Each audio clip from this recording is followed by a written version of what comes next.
Learn with Stephanie and Vicki, and I'm Stephanie Clements. And I'm Vicki Rogers, and we are blessed once again with our guest. We've got the CEO, Chief Entertainment Officer of Brown-Forman. It is Tim Laird. Hello! So happy you can join us. It looks like a festive derby party already, doesn't it? It does. I could not believe what it is. It's awesome. We're ready to go. Absolutely. It's the season. You know, derby season, it seems it comes earlier and earlier every year. And it's just like, now it's just around the corner, and it's all of a sudden time for the 2-minute horse race. But anyway. How do we entertain, Tim? Yeah, well, the first thing, one thing about a derby party, you have to have a mint julep, right? It's the quintessential drink.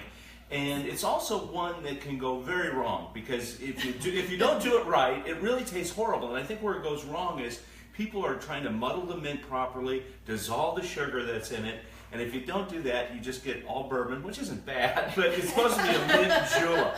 So here's the greatest secret that I share, especially if you're inviting a lot of people over. Make a mint simple syrup. Very easy. Equal parts water, sugar, and mint. Then what you do is you take did you muddle the mint into that? No. Equal parts, and here's what you do. You take a saucepan, put in the water and the sugar, bring it to a boil, stirring to make sure all the sugar dissolves.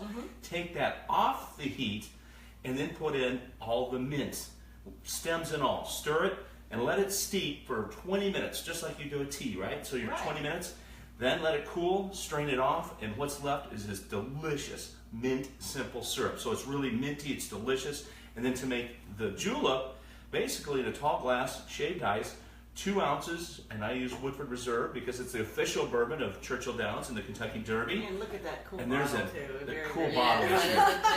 Official bottle. Every year they have a commemorative bottle, and it's just wonderful to have as a collector's piece. But I say, don't collect it, drink it. Don't let it all go away. Collecting all this? I go, oh, you want to save this? Oh, no, I don't. I want to drink it. I'm not going to save it. That's ridiculous. So anyway, tall glass, crushed ice, 2 ounces of the Woodford Reserve to 1 ounce of the mint simple syrup. Give it a stir, and you got it. That easy. What I like about this too is you can adjust the sweetness. So if you want a little bit sweeter, use a little bit more of the mint simple syrup. In fact, I let my guests build their own, so how they like it. And another great secret to use with this, this is perfect for iced tea. So you can have an alcohol-free mint julep, have the same mint garnish, walk around, and you can be a responsible host or hostess too. So it works perfect with iced tea. So there it is. Awesome. That sounds like something I could do, because I have probably steered away from mint juleps at any of my parties in the past, just because it just seemed like too much work. And they're labor-intensive. You're right. And again, trying to get it consistent, you'll never do it. But now you can. And the other secret is, instead of just a sprig of mint, you want to put a big bouquet of mint. So when you take that glass up to your nose, you're going to smell this mint, and then use the sipping straw so that way you can get around the mint. I better try so give us a try. And that way sure. you have the mint, and then you get the sipping straw, and it's it's one of those bourbon-forward drinks, which that's why we love it. It's that is really good. I love it. And simple and easy. Is like it I said. too early to start? Oh no! It's derby season. Derby, we're going to be out at the track by 10. That's Fantastic. That's very good. Now these are great at the track too, but I'll tell you what, if you're going to be at Churchill Downs, you can have the opportunity to buy a $1,000 mint julep or a $2,500 mint julep. Basically, you get a commemorative cup, and sterling silver and gold, and even a sterling silver sipping straw and a gold sipping straw. But all the money goes to, or the proceeds go to the Kentucky Derby Museum. So we always have a charitable cause every year for the $1,000 mint julep. Well, I might as well. I could just go ahead and go straight to that, because all I do is donate anyway. So you can donate and have a little souvenir. Right. At least I know it went to something worthy. That's it. Right. Derby party, and there's another thing. First, the Friday before the Derby race is the Oaks, right? Yes. I have, and this is a great cocktail.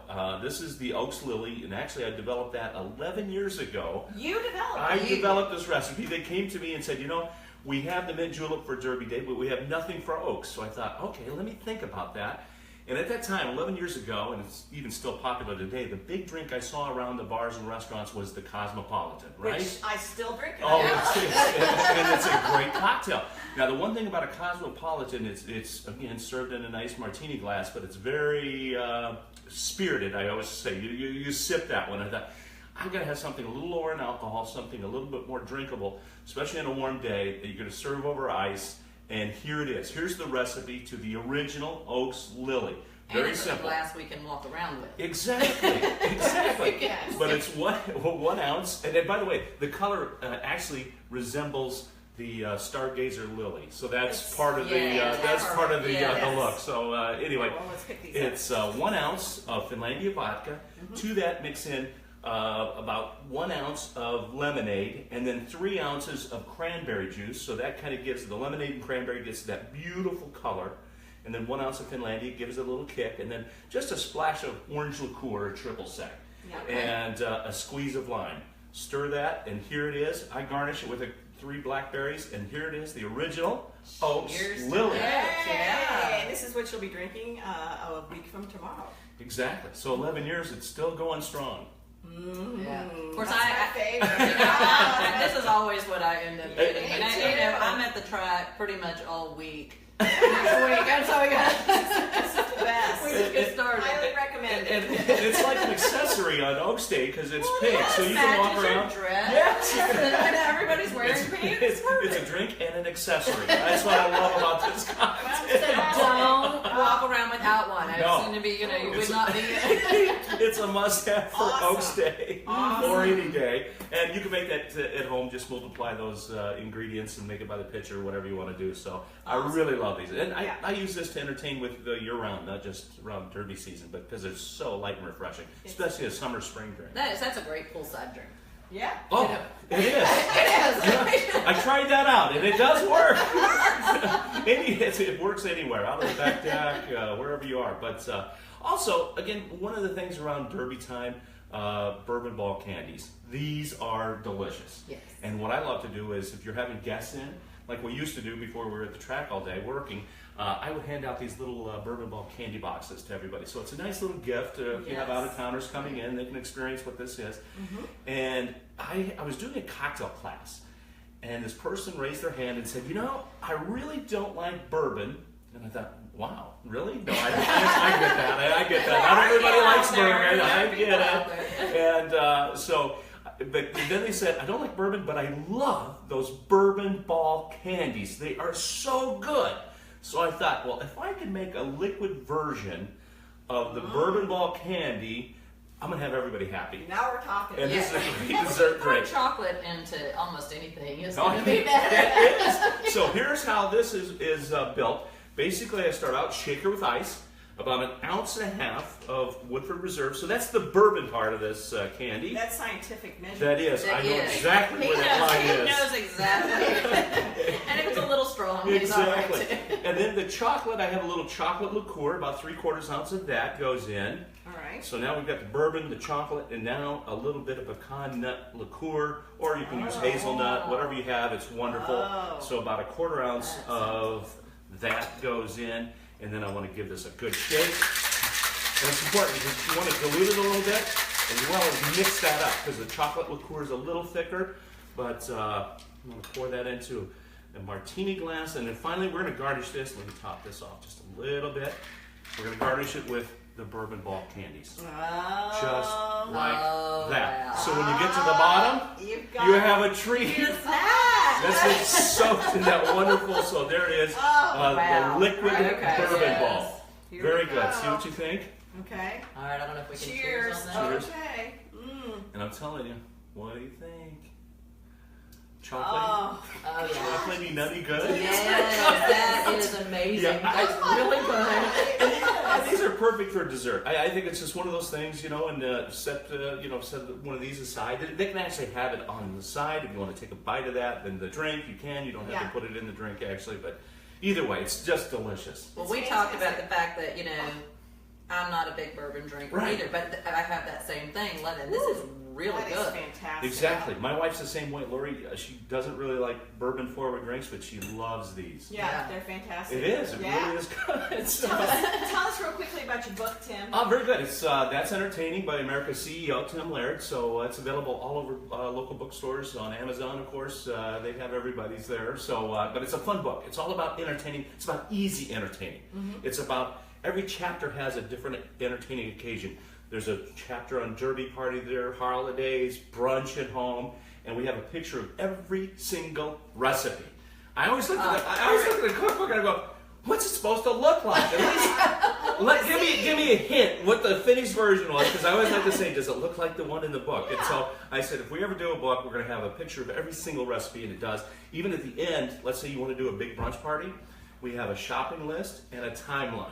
Oh, wow. It's perfect. And that's a secret to entertaining, so Yes. it takes the pressure off. Do things as much as you can ahead of time. Yeah. Well, little things like you just talked about, mint Right. wilts quickly. Yes. So- keep it in the fridge. Keep it in fridge. So there It's you a go. last So it's minute. a little thing, and probably don't buy it till the day before. Right, it is, because it does wilt quickly. Once it's picked, Yeah. it goes down fast. And so. make the simple syrup ahead of time. This you can make well ahead of time. And you keep it in the fridge. And keep it in the refrigerator, and it'll last at least a good couple, 3 weeks. Perfect. All right. Well, we can't. Well, that's enough. if we aren't drinking. I was gonna say, yeah, that depends on volume. Because I remember Depends on volume. that's a question I get. Tim, now when I open up a bottle of champagne or wine, how long will it stay? I go, I have no idea. So usually, if I open a bottle, it's gone. So Yeah. How long will it I never stay? had It's never leftovers. lasted, We, well, it never stays in my house longer than a night. Not a problem. Not a problem, I should Does say. recorking things? I've never understood I know. either. I know. No, you don't need those things. Yeah. Well, we cannot thank you enough. Well, thank you so much, and always entertain responsibly. We always like to talk about that. So, thank you for inviting me, and actually, we can have Thank a you for derby party having here. us. I think we in should. your Oh, yeah, that's what we're gonna be Derby doing. party. Let's have a party. Cheers. All right, thank you. Cheers. Cheers. And before we go, we do want to, because we always like to discuss a nonprofit. Yep. So, in keeping with this theme, we are going to discuss a little bit about Second Stride. And you had not heard Right. of Second Stride, but Second Stride is a group that takes these thoroughbred horse, the racers, and at the end of that, these have been working horses. Right. They don't. So when they when we retire, say, hey, they're going to put them out to pasture, which we think sounds amazing, but but they actually don't do well. they get bored because Yeah. they're used to working out and working, and so they give them a purpose. Yeah. Yes, they give them a purpose where they can, and they have to retrain them, kind of get them used to doing things, but they are used to being busy and having some reason, and so it just helps them transition and not be Nice. the, Yeah. you don't want your horse is depressed, and Yeah. so Yeah. you would think about the same thing. If we're busy, I can't imagine being set out to pasture. Can you imagine setting out on the beach? But I want to stay busy later Right. too. So And so you can find more information about that at secondstride.org. So Yes, it's a great so- organization. So thanks for watching so much. Happy Derby Week, and we'll see you next Thursday on Thurby, right? Thurby, yes, and we'll be at the track, so Yeah, we yeah. will be live from there, and look forward to seeing you next Thursday at noon. And many thanks to Tim Laird. He's a Thank bomb. you so much. Happy Derby, everybody!